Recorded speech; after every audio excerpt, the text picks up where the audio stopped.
and also showing up personally, because I put myself out there and I show my face and say what I'm doing, this is what I stand for, and so on. So I think that has been a great help, because in the end we are still humans, and I feel like people want to know who is behind of companies.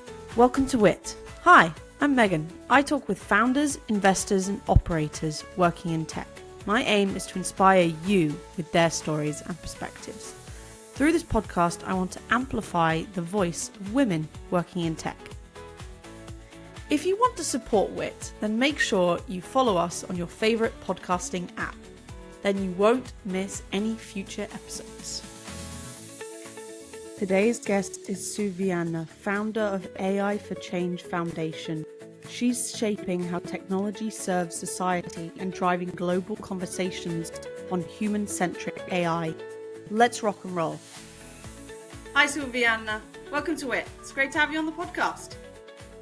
Thank you. I'm happy to be here. Awesome. Well, I would love to kick off our conversation with a lightning round. Is that okay? Yeah, sure. Awesome. Let's get straight into the first question. What is your favorite AI model? AI model. I would say GPT-4. Okay, nice. Simple. I like it. Question number 2.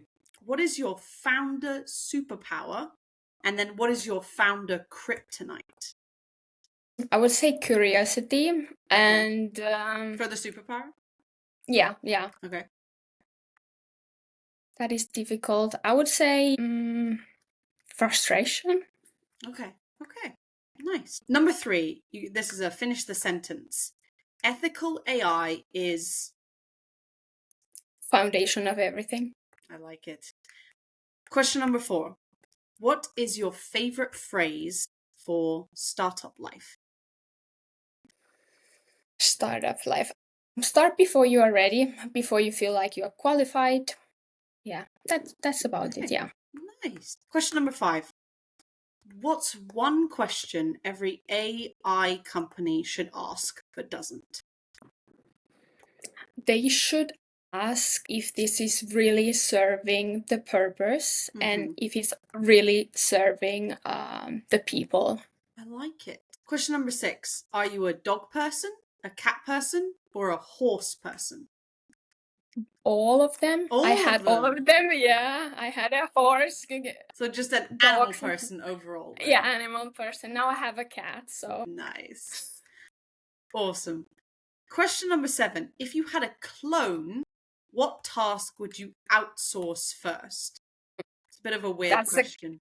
But this is super interesting. Yeah. Outsource probably these daily tasks like replying emails and things like this. Sense. Yeah.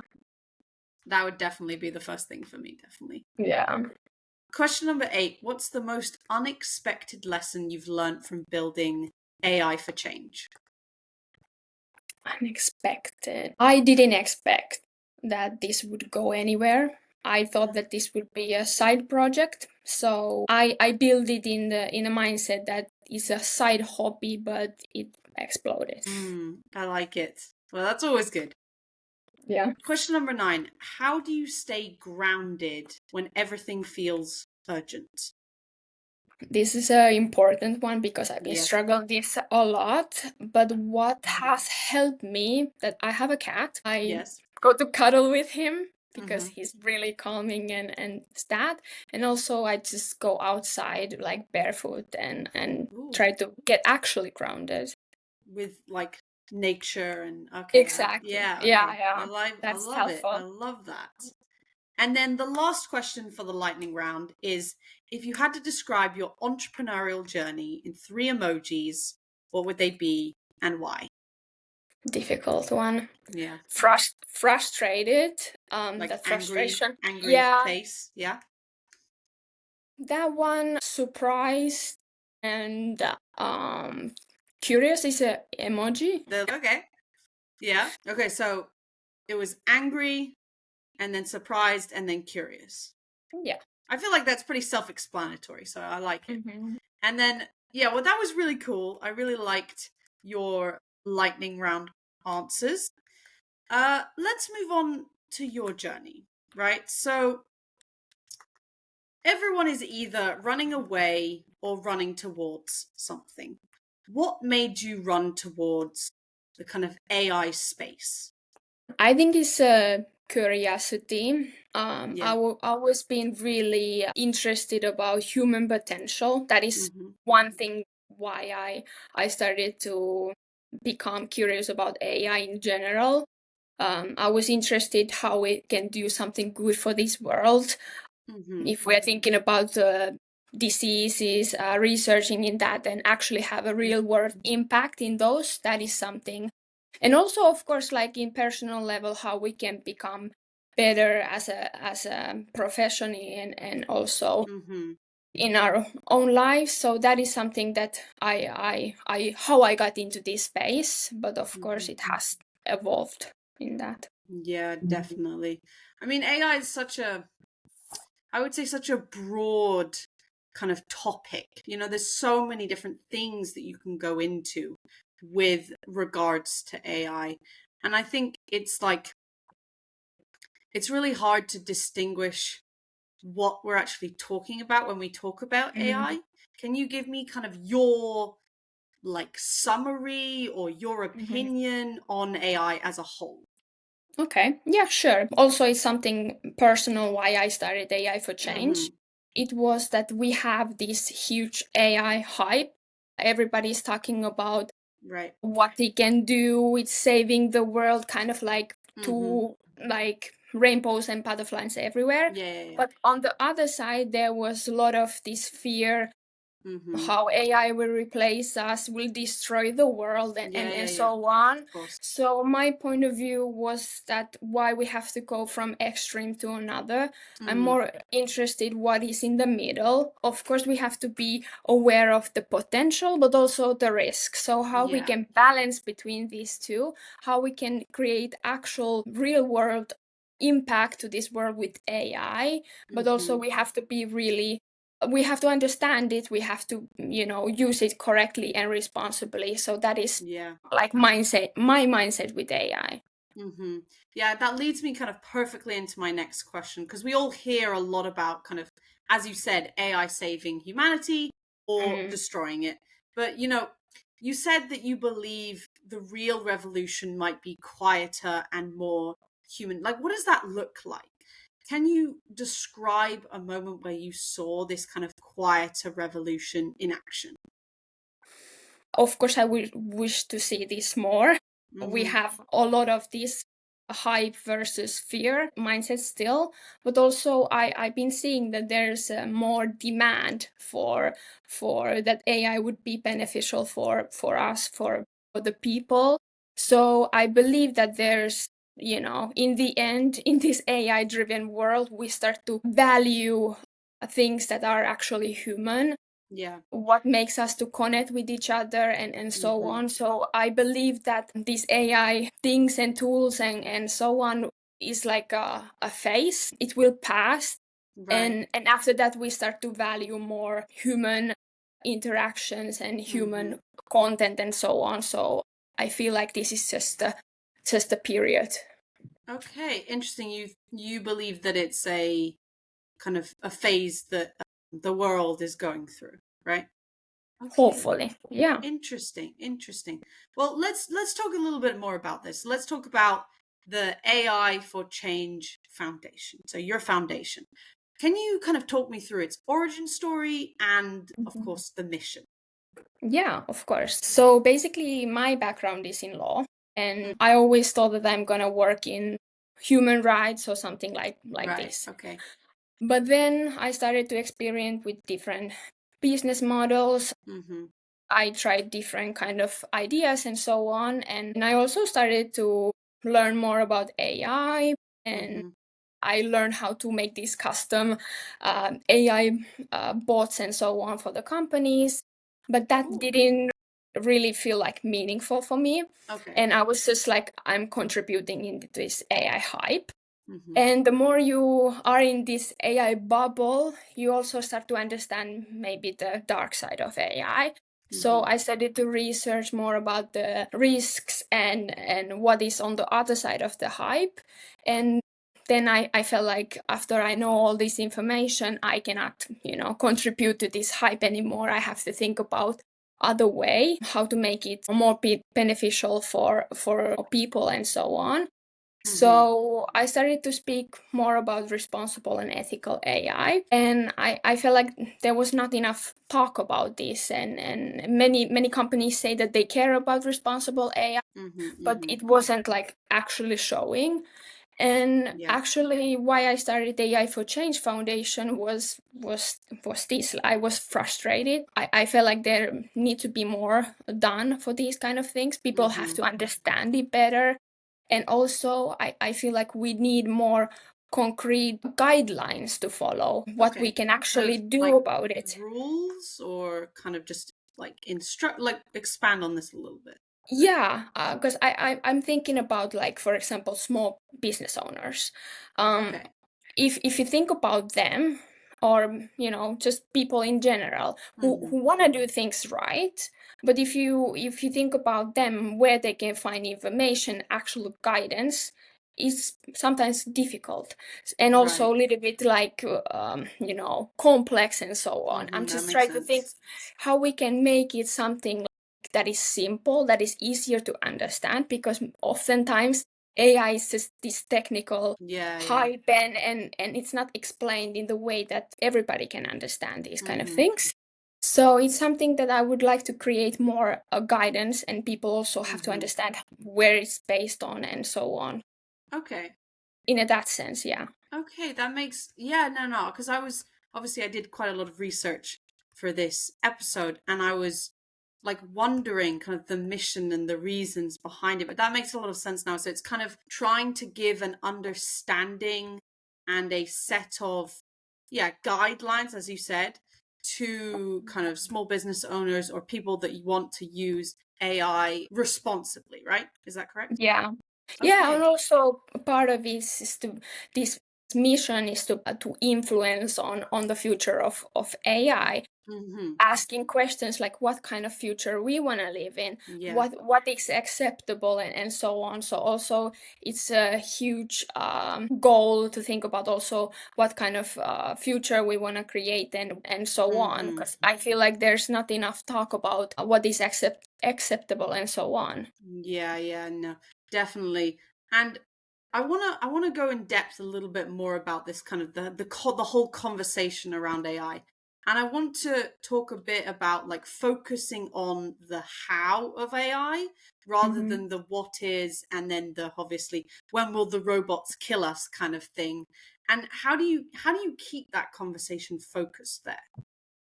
Yeah, it's quite hard, because if you Yeah. think about, of course, depends who you talk with.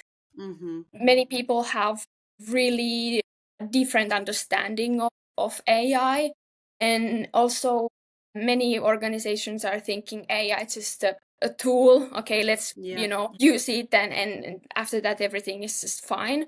Mm-hmm. I see it more like a societal thing. I see it more like a cultural thing, Mm-hmm. something that people are adapting different levels, different mindsets. Some people are more hesitant, some people are really like optimistic and so on. So it's Yeah. not something just a tool and start to use it and so on. I feel like it's more than that.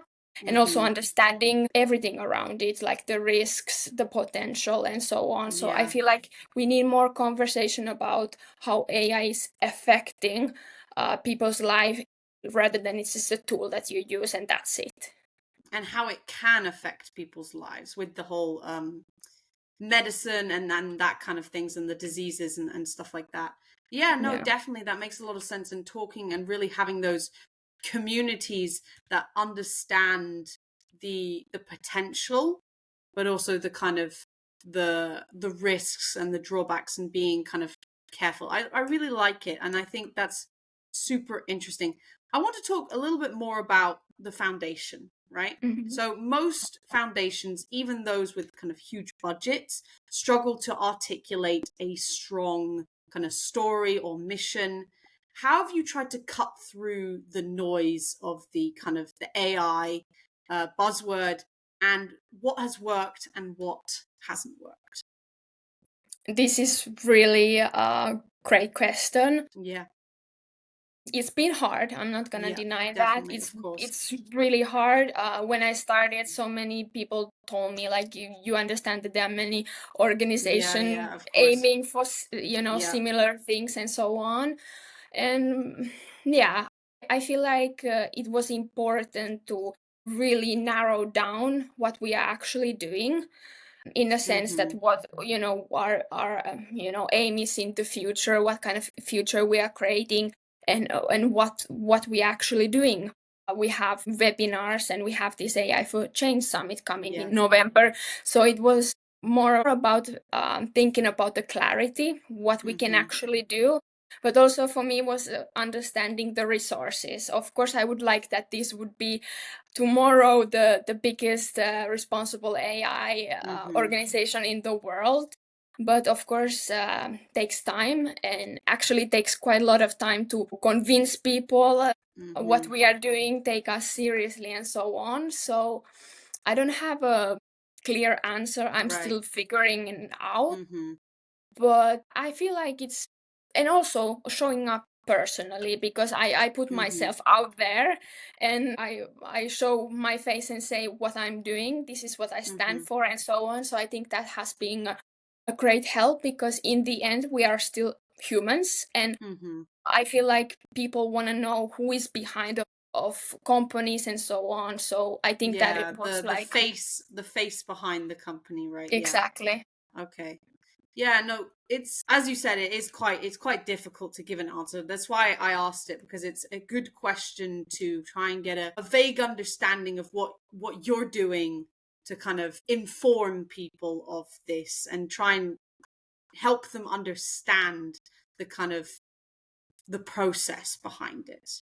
Because it is such a, as you said, it is quite a difficult, like, industry, even maybe space to understand and to kind of wrap your head around. Right? Super great conversation so far, but I want to dig into your frameworks now.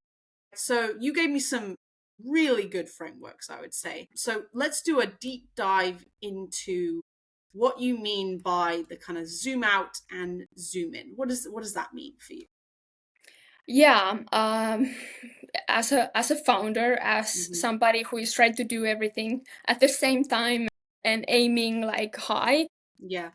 I would like to do everything at once. This is Yeah. like something that I'm guilty of, but for me, has been helpful that I actually I have to understand the picture, of course, but also narrowing down what is important today in this Yeah. moment, because I'm often too reactive to replying emails or so on, even though I know that that doesn't really move the needle right now.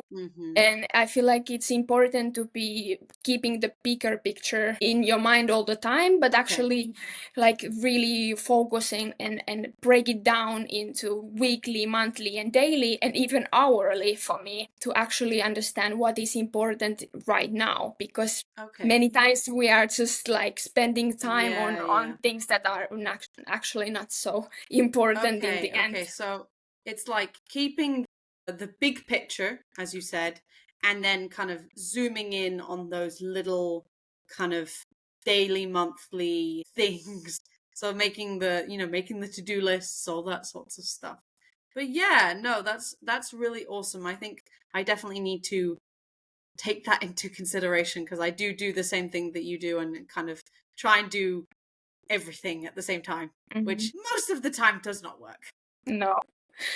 But we've now entered the part of the podcast which I like to call the zig-zag zone. So I want to know where you're zagging and everyone else is zigging. Now, you talked about this idea that the future of tech means something more feminine than we think. What does that mean?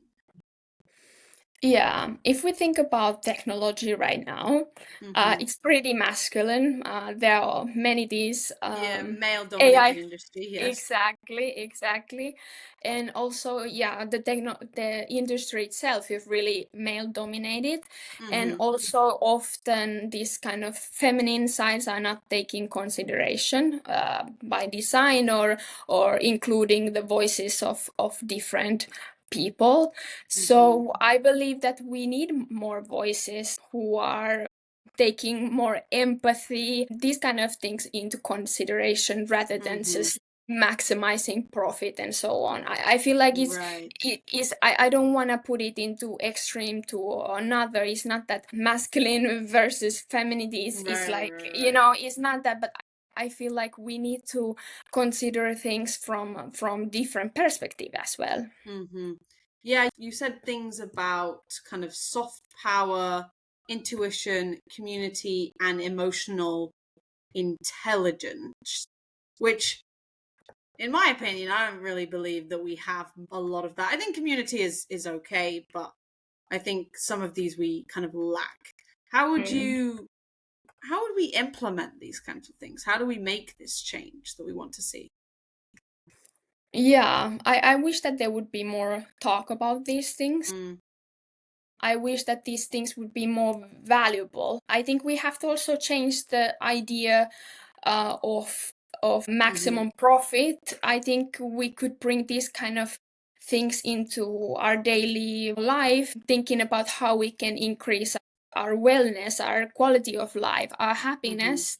So I feel like these kind of qualities like intuition and emotional intelligence are not necessarily you see as a maximum profit, Yeah. but it can bring a different kind of qualities to the working culture. And also like people would be more willing to actually open up, share their experiences and their Yeah. opinions, and that way like shaping also the conversation. Hmm. And having that human connection, Yeah, which you talked about definitely. as well. Yeah, Yeah, definitely. Yeah, because it's all about the people. Always is. exactly. Yes. It's now story time. So I want to know about your experience with horses, as you said that you liked horses and you used to have one, I think. And then loading heavy logs with a tractor, which I think is just awesome. So how did that happen? What was the experience there? So I was born and my mom had already a horse. Mm-hmm. So I became a horse girl from really early age. Mm-hmm. And that was part of my childhood, going to the stables and taking care of them and riding horses. But also my grandpa, he's a farmer. He has a farm and tractors and so on. And of course I was always really close to my grandparents, and my grandpa was using us as a child labor to Yeah. put us to to these kind of things. So early on I started to go to the forest with him and also taking care of the horses and so on. Mm-hmm. So this is something that I still do, driving tractors and actually lifting woods and so on. So that might be something that you wouldn't necessarily think of me when Mm-hmm. you I'm talking about with the suit and I'm talking about the AI ethics, but this is something also Yeah. what I do in my free time. So cool. That's very awesome. I wish I had a tractor and horses. That would be awesome. But Yeah. that was really interesting, super cool. And we're now sadly coming to the end of the podcast, but I do have three final questions for you. So imagine it's 2035, so in 10 years' time. What does your life look like? What does your foundation look like? I wish that it would look like it would be the biggest responsible AI organization Mm-hmm. globally. I wish that we would have thousands of people working and actually feeling that they are having a positive impact in this Mm-hmm. world. I wish that this foundation would have a concrete action and impact to this world as well through impacting people's life in Mm-hmm. a positive way. have actually having some sort of also for the future of AI and so on. And of course, I would like that our summit would be something that we would host yearly. Lovely. And then second question, how can listeners follow along with your journey? You can find me, for example, on LinkedIn, Suvianna. I post it there pretty frequently. And also you can follow us also on LinkedIn AI for Change Foundation. And yeah. Lovely. And then last question, how can listeners be useful to you? So what can they do to help you?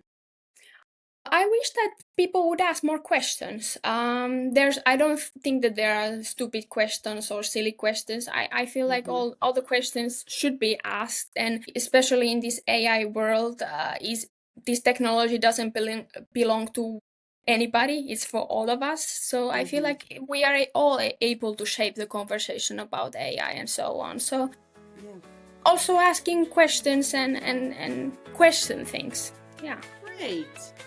Well, thank you so much for being on my podcast. I'm really looking forward to following along with your journey and also, of course, AI Change Foundation's journey as well. So thank you.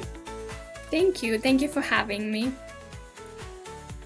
Thanks for listening. Hope you enjoyed this week's episode. To make sure you don't miss next week's episode, follow us on your favourite podcasting app. Do consider leaving us a review as it helps the podcast tremendously.